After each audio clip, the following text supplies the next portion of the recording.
without further ado, let's go! Philippines, a country that when you heard of, you will think of beaches, wonderful sceneries, wonderful food, and a good vacation. But for this episode, let's talk about the people who work so hard on fields. And let's take a look what they do and how they earned their money.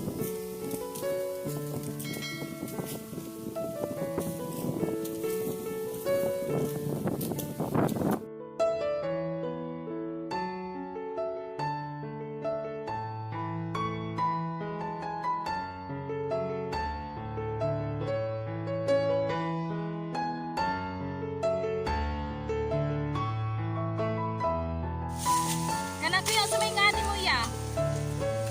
Ha? Martin, imungan?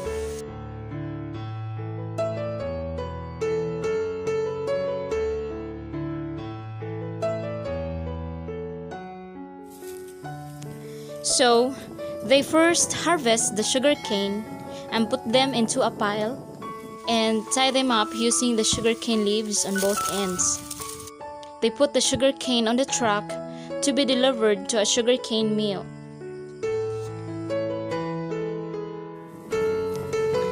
They harvest the sugarcane by group, and in this case, there are 8 people in a group.